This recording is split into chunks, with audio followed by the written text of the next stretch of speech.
Welcome to the next section of Transgender Ideology and Gender Dysphoria, a Catholic Response.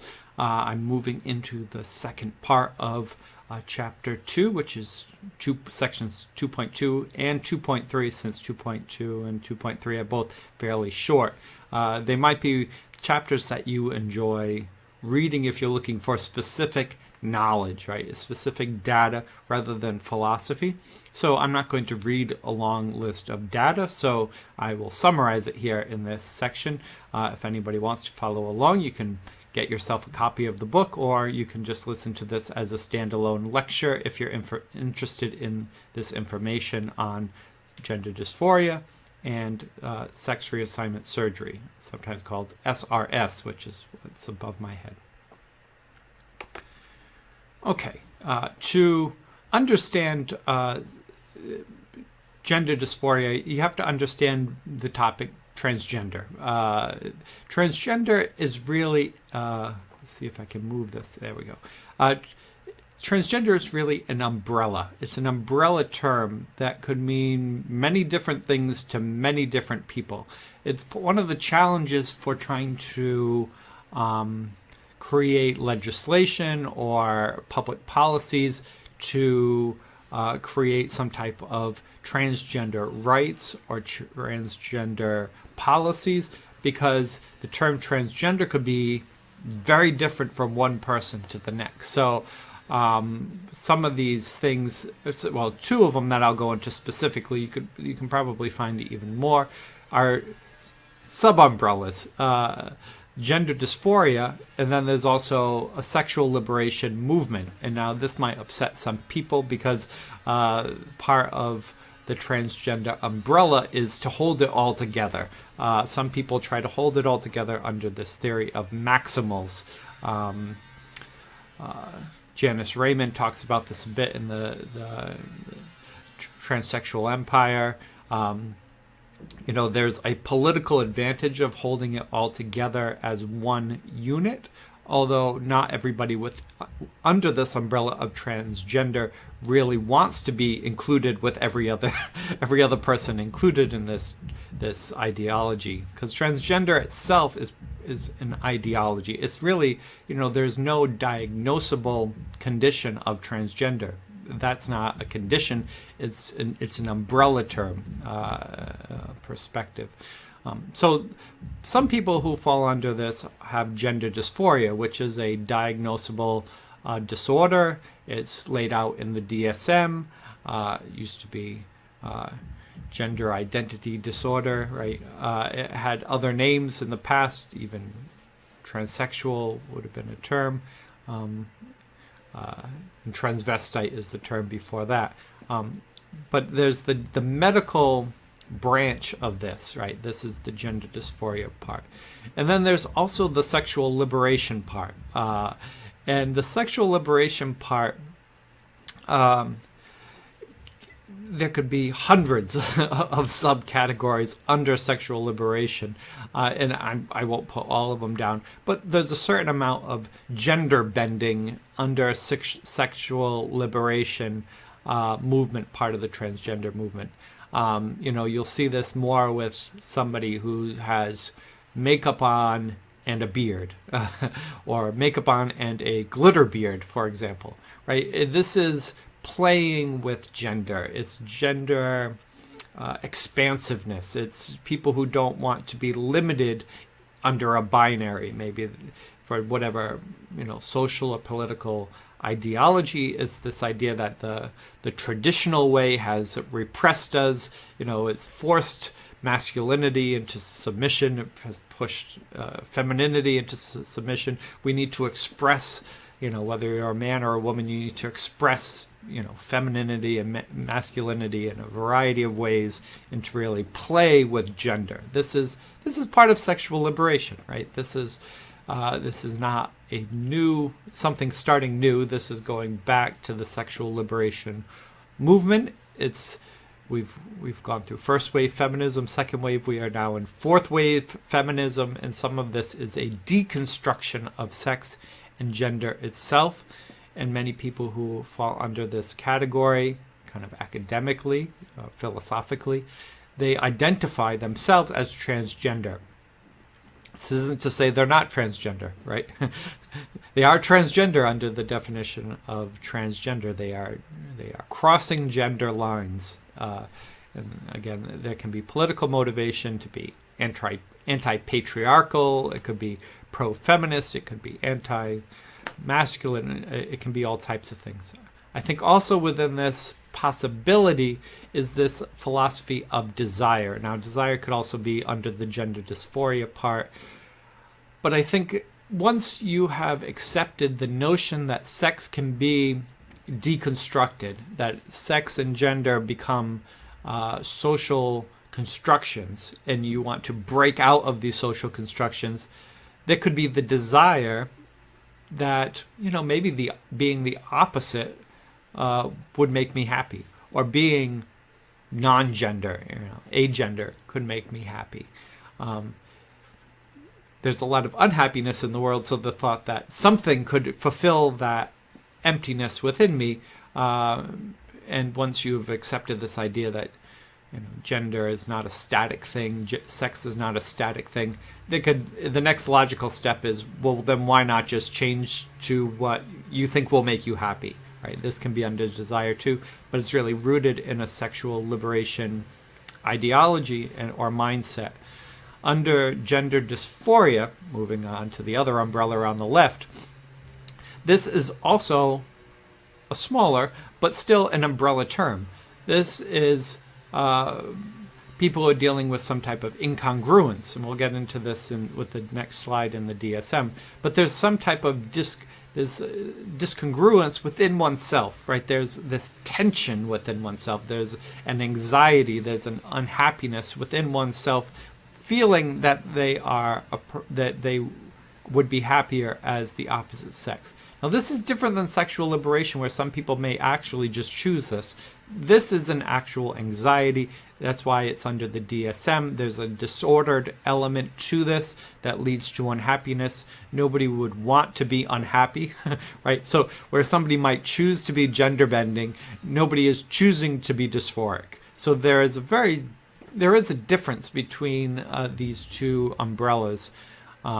And for the people, not to say we don't have sympathy for gender bending, but this is a Catholic response. As a Catholic response, there can be just an outright rejection of the sexual liberation movement, if we so desire, to say that the binding of sex and gender in its biology and its teleology, the end goal of what our bodies are made for, is intrinsic, right? So we can reject that sexual liberation part outright.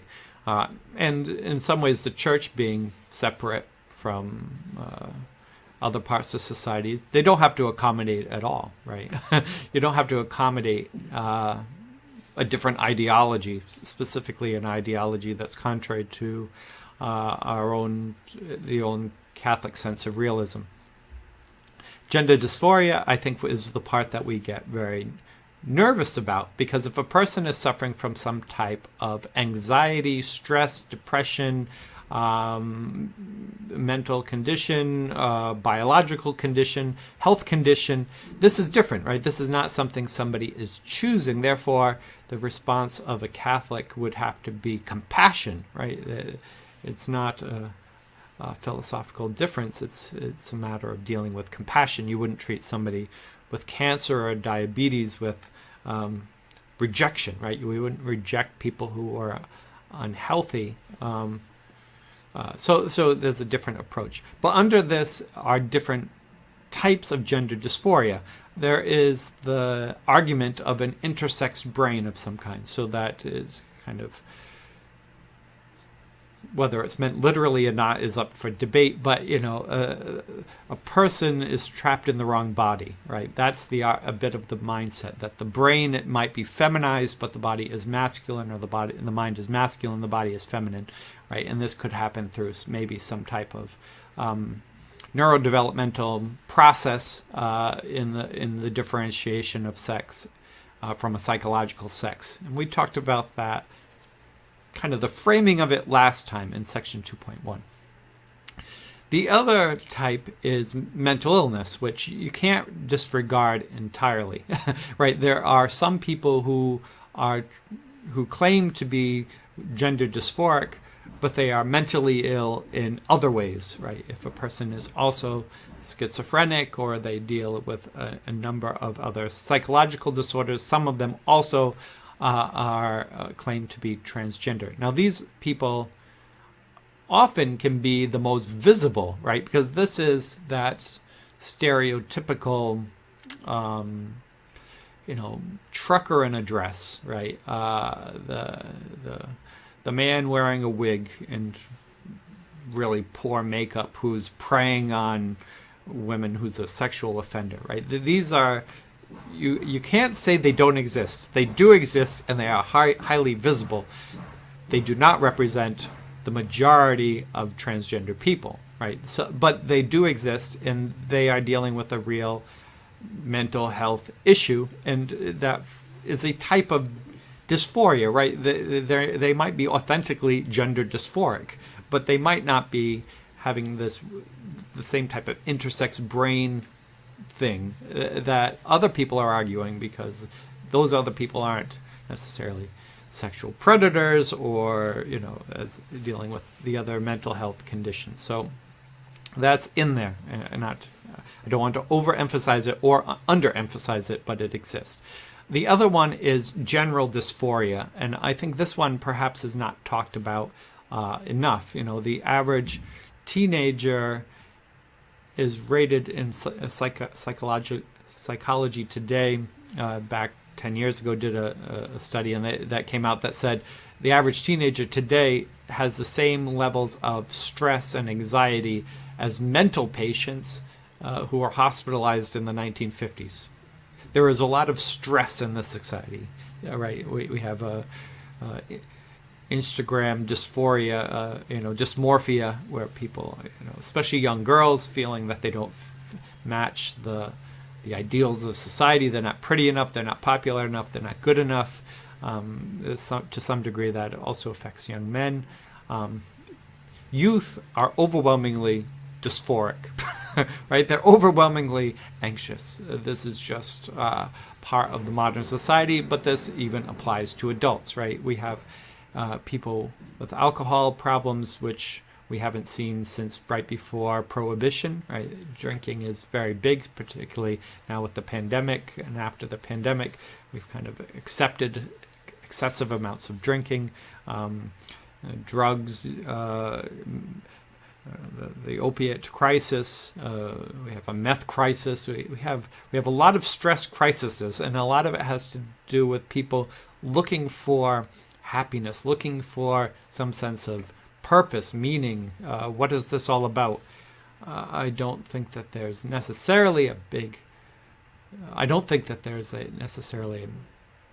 I think that there is a likely comparison between the amount that people have become non-religious or non-faith-based and the despair, right? If you are rooted within a solid cosmology, it's easier not to be dysphoric, right? When you look in the mirror and you see the image of the beloved, right? If you are the beloved of God, it's hard to hate it because you're loved, right? To know you're loved, it makes it easier to get through the day, right? So there's a certain amount of breakdown of the Christian cosmology, right? That might lead to crises of identity, right? So this could be part of it. A general dysphoria.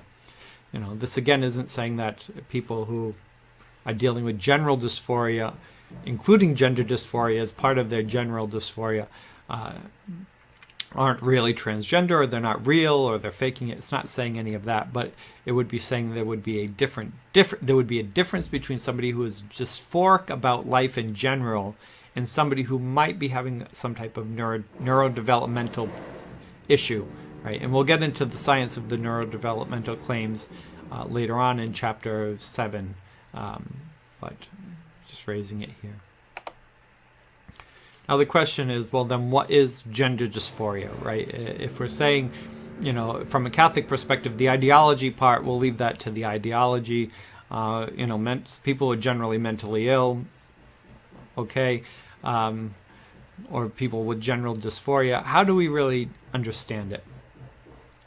The American Psychiatric Association says gender dysphoria is a clinically significant distress or an impairment in social, occupational, or other important areas of functioning, and is marked by an incongruence between one's experienced expressed gender and assigned gender.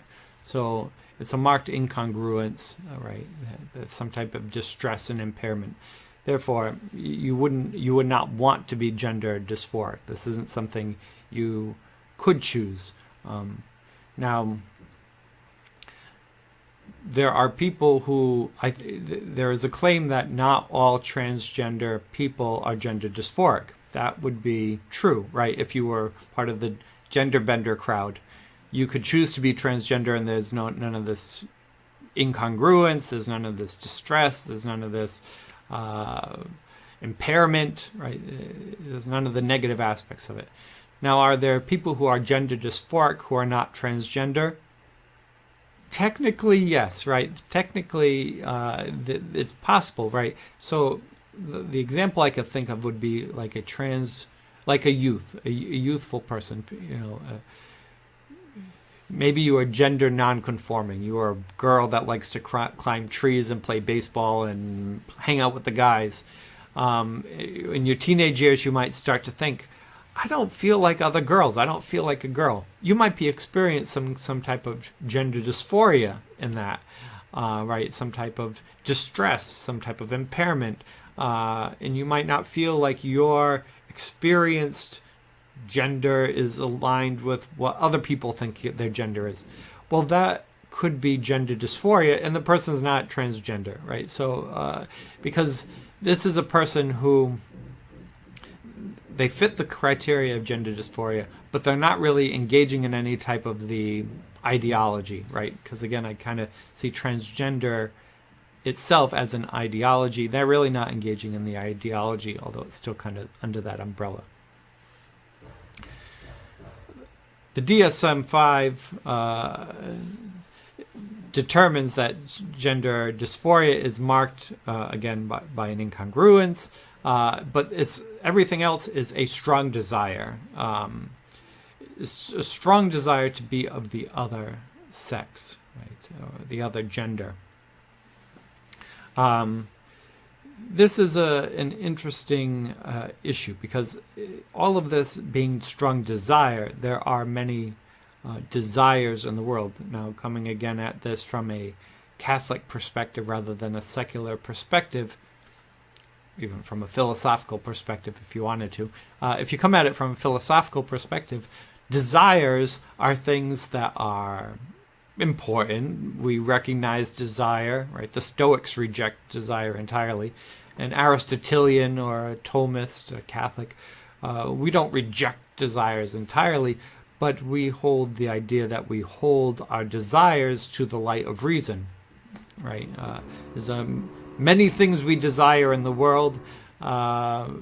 If we live according to our desires, we don't end up happy, right? If we even look at to Buddhism, the fourfold path, one of it is to recognize that our desires lead to suffering, right? That and the way to overcome suffering is to overcome our desires, right? That's part of the heart of Buddhism, for example. So again, Catholics, we don't go as far as that, but we do think that desire needs to be held to the light of reason. Therefore, this is kind of an interesting diagnosis, right? In some sense, it is a spiritual diagnosis as well as a medical diagnosis, because we have pathways for overcoming desires, right? Monks overcome desires for a living, right? Nuns overcome desires for a living. Part of our spirituality as Christians is to overcome desires, right? So this is an interesting diagnosis. We get into this later on in the book, but this is just laying out what it is. This isn't a liberal or a conservative perspective. This is a medical perspective. It is about desire. Now, how common is gender dysphoria? Now, this is something that we don't quite know the real answer to, because the DSM-5 came out in 2013. Things have changed a lot in the nearly 10 years since then. Right? It has increased significantly, and the DSM-5 only has data from people who have visited therapists, right? Who've reported all this. So, if somebody is suffering from gender dysphoria in the privacy of their house and they never speak to anyone, they're not included within the data.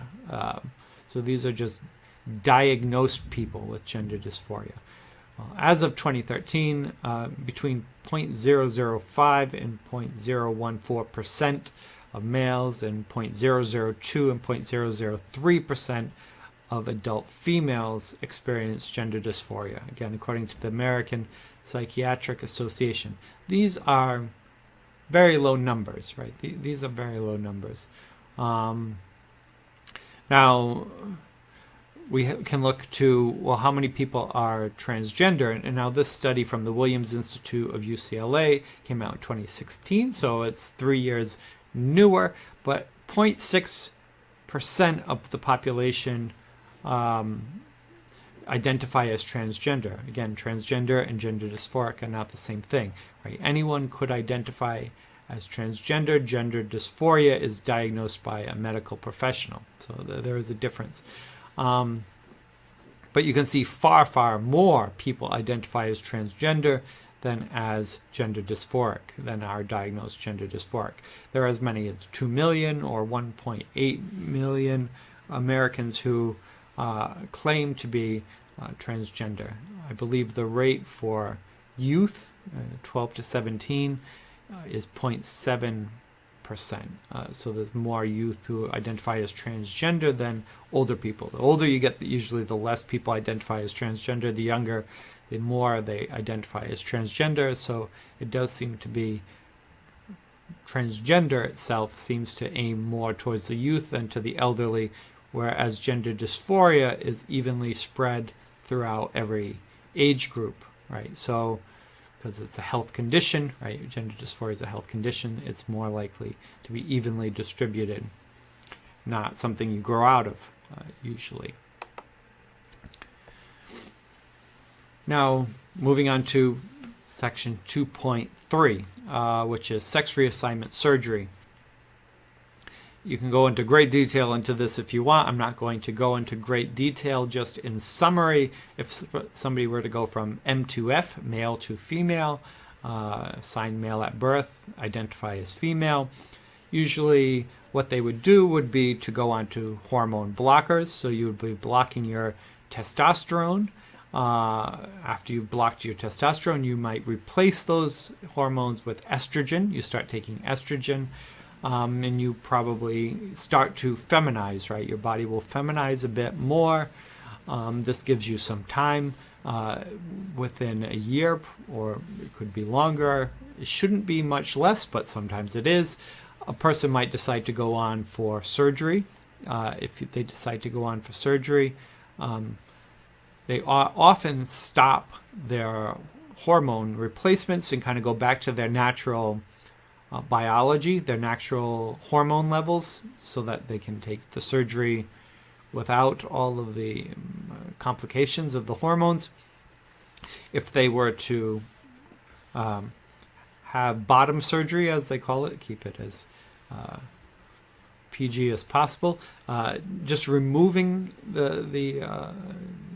removing the testicles would be $5,000 usually. And if you were to try to have the vaginoplasty, to have what appears to be the female genitalia in the bottom, it would be around $30,000.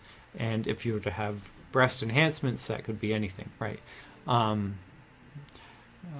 If a person were female to male, very similar, block the estrogen, take the testosterone after a period, If you decide to go through the surgery, stop the hormones for a bit, for a couple weeks, and then you could have your breasts removed, the double mastectomy. It's very rare, but it's possible to have some type of penile implant, which would cost about $100,000. It's very expensive, and most female to male individuals don't receive it. Another thing that happens is the body goes through both menopause, because they have the lack of estrogen, so they start going through menopause, and at the same time they start going through puberty because they're receiving the testosterone. So it's a very tumultuous time for female to male individuals when they begin this process, because they are going through both menopause and puberty at the same time, right? Which is very difficult to do. Usually it's hard enough to go through one at a time. To go through both at a time is even more challenging. Let's see. Again, this is just describing what these procedures are in a very general way, but sometimes from the outside world, many people think that these procedures are far more common than they are. So the question is, are these procedures common? And according to self-reporting from 2019, 25 to 35% of people who identify as transgender go through some type of sex reassignment surgery. Only 25 to 35%, which isn't very many, I don't think. In 2018, there were 9,576 reassignment surgeries. I think I saw the numbers from 2019 recently, and they were just a little bit higher. They were like 10,000 something. Of which 6,691 were female to male, in comparison with male to female, who received 2,285. The vast majority of these are dealing with upper surgery, either adding breasts for male to female individuals or removing breasts from female to males. Then the hormones, and sometimes for male to females, electrolysis is an important thing if they're older in life. It's very common for people not to get bottom surgery because it is very expensive. It's very complicated. There are side effects. It's a particularly challenging thing, and it's often something that people don't see, right? People see your face. People see your chest. They don't necessarily see your genitalia below the waist, other than for the person that you care to share that with. So if your dysphoria, if your part of this is a dysphoria, if your dysphoria is being perceived by others as a member of your natal sex, your assigned sex, well, if you walk down the street and you didn't have bottom surgeries done, you won't be perceived that way, right? So it relieves a great deal of the stress. Very notable activists, transgender individuals have chosen not to do bottom surgery, and not because they don't believe that, but for their own reasons, sometimes sexual, sometimes health-wise, they decide not to go that route. So I think that's important to note. Even when we look to a country like Sweden, who keeps very good numbers, right, and they have free healthcare. And it's a very liberal society. So you have a liberal society with free healthcare. So as many people who want to be transgender can be transgender and can get these surgeries at no cost. So what do they do, right? What do they do? Only 0.007% of the population has undergone sex reassignment surgery as of 2014, which was only 767 applications for people who have applied for sex reassignment surgery. So even if we said, America, free healthcare, everyone can get the surgery that they want, it's probably not going to lead to a huge number of surgeries. Probably not. Even people who identify as transgender often do not. Somewhat because, to speak frankly, I think listening to people talk about this, I think if you remove these organs, it will prohibit your ability to have sexual intercourse. It's just, even a person who is transgender, they might not prefer the anatomy they have, but with the anatomy they have, they know that it can be used for intimacy with their partner. If you were to have the surgery, that would be off the table, and it changes things. It changes things, and a lot of people would choose not to do that, right? Okay. There's also quite a bit of research done into this topic from market analysts who are trying to sell marketing data. They've gone into this quite a bit to see what the market share is for this, what the market is, what's the cost, to see if hospitals want to go into this, because the number of hospitals that have gone down this road has increased significantly in the last few years. Well, this has been seen right now. I think we're at a $304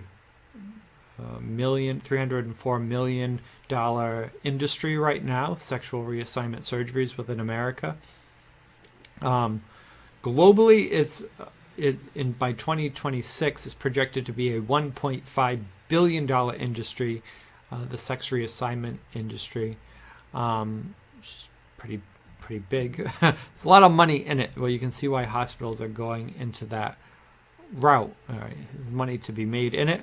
But the cosmetic surgery industry, in nearly the same time in 2026, is projected to be $50.92 billion. So cosmetic surgery in general is very high, right? In general, it's very high.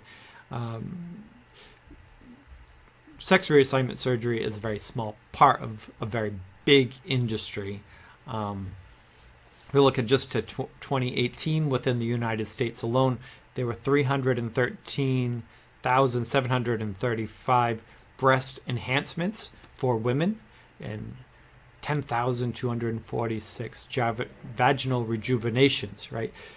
We are a culture that is very open to cosmetic surgery in general, right? So we can often focus a lot on transgender, but is this really a transgender issue, or is this partially an American issue or a global issue, right?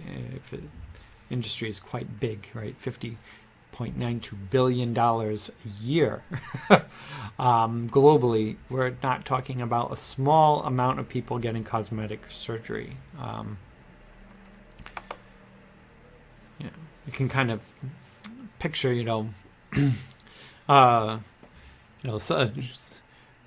televangelist woman on television with all of her cosmetic surgery done and everything, and talking about the evils of transgender ideology when she has $100,000 worth of cosmetic surgery herself. Like, well, there can be hypocrisy in the cis culture pointing out the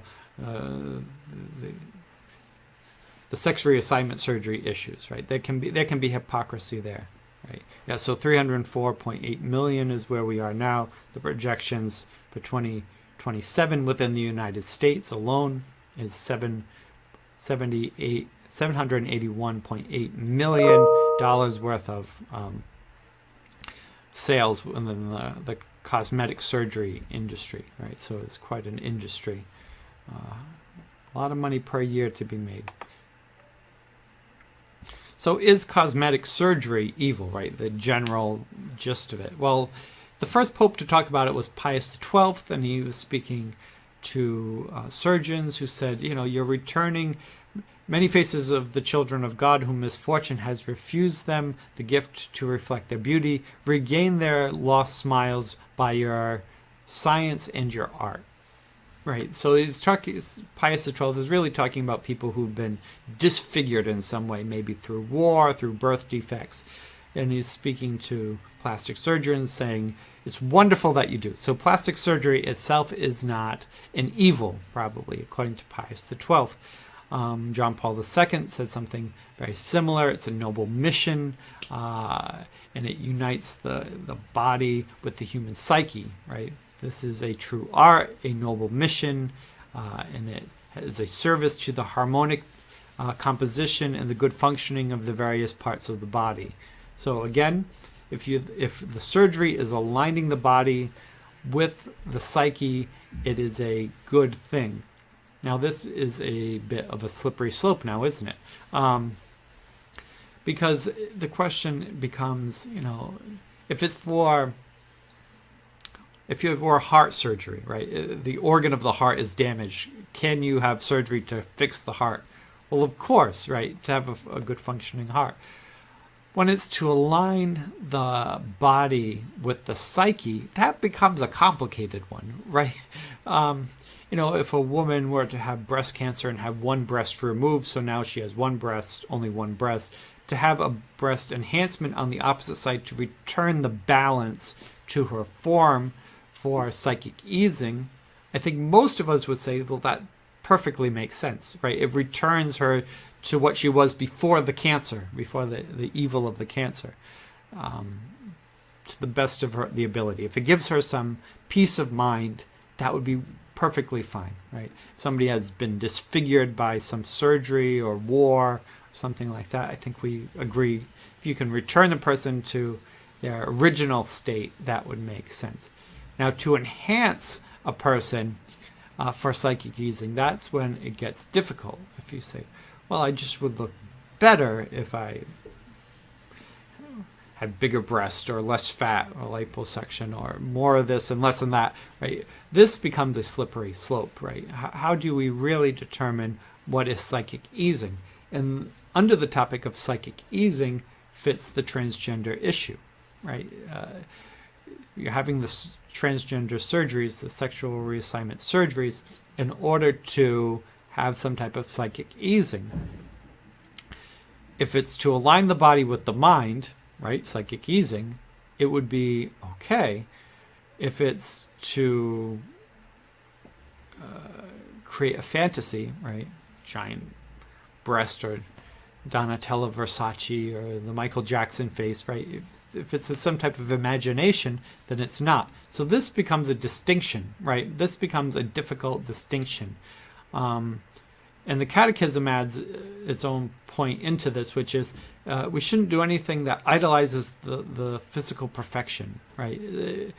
But I think it's fair enough to say that transgender people are not trying to idolize physical perfection. Probably the 313 breast enhancements had more to do with idolizing physical perfection than the transgender surgery. Right? Even the most expensive surgeon can often only do a halfway decent job with making somebody convincingly a person of the opposite sex. We're not dealing with perfection. Catechism also then states that you cannot intend to amputate, mutilate, and sterilize for non-therapeutic purposes. Again, this is a difficult question because is this a non-therapeutic purpose, right? The gender dysphoria, is it that psychic easing part of the therapeutic purpose? And also when we look at amputations, mutilations, and sterilizations, everything else within this section of the Catechism is talking about torture, or they're talking about the evils of like somebody in war torturing a person, cutting parts of a person's body off, forced sterilizing society, groups of people, amputation as a type of torture, right? Well, nobody who's undergoing transgender sex reassignment surgeries is doing that. Nobody's being forced to do it as a form of torture. Nobody is doing it in order to force sterilize anyone. The goal is not sterilization. We'll get into that later on with the double effect, whether that can apply, but it's not the primary goal. The primary goal is not to do that. Right? There's ways to sterilize yourself without having sex reassignment surgery, if that was your goal. And there are issues within modern society of people mutilating their bodies, people putting in horns or cutting their tongue to look like a snake, or tattooing strange things on their face to look like a different species, right? Non-human, right? There are issues of this, but the transgender issue itself is not specifically fitting into it exactly. So, one of the issues is that the church does not have a declarative statement on this. They don't have a declarative statement on cosmetic surgery. So they don't have a declarative statement on this either. Okay, I don't think that I meant that to be there. Yeah, so the question then is this therapeutic? Now, the American Medical Association says that these sex reassignment surgeries are not cosmetic, and it's part of psychic easing. It's an attempt to reconcile the individual with their core identity and physical characteristics. So, American Medical Association is claiming it's not non-therapeutic. Now, Bishop Robert Carlson of St. Louis, in his pastoral letter, points out that even bad plastic surgery, right, even plastic surgery for the wrong reason, for vanity, for lust, although those are sinful, it's still the attempt to make a more perfect female or male. So it's not ideal, but it's still somewhat according to nature. Versus the transgender issue, which he says, in the end, it's a false hope because it is not rooted in the truth about the body. That's Archbishop Carlson's stance, right? And the question, though, then, this is, people probably tend to think of my book as a very conservative book, but I'm trying to aim at a faithful Catholic approach and not a conservative or a liberal approach. Is that the question is, what is the truth of the body? Yeah, that's the question, right? That's something that we haven't quite got an answer to yet, because the brain is part of the body, right? The brain is part of the body. So if there were such a thing as a male brain and a male body, then what is the truth of the body? Because you have one part of the body that's male and one part of the body that's female. We get in this chapter 4, but even with intersex, there's some people who have some of their bodies XX chromosomes and some of their bodies XY chromosomes. So some bodies, the truth is hidden, is hidden sometimes. Is transgender one of these situations where the truth is hidden, right? The mind is perhaps more telling than the body when it comes to who we are. The brain is more telling than our arms or our legs or our genitalia even. So then that's the question. I get into this in chapter 7 and 8. So don't think that by me, I'm not raising the question to point the question as the answer. Some people do that, right? You ask the question as it's in order to state it as an answer. I'm not doing that yet, but I'm raising this as one of the issues. The issues is, what is the truth of the body? Is that really true? Because that is what we should follow, right? The truth of the body. So, what does the body tell us? We'll get into that. So next we get into, in section 2.4, gender ideologies. And I think this is an important section, and it's important to understand this section. I think that's a big part of it, is we want to understand it. And we'll get into that next. Okay.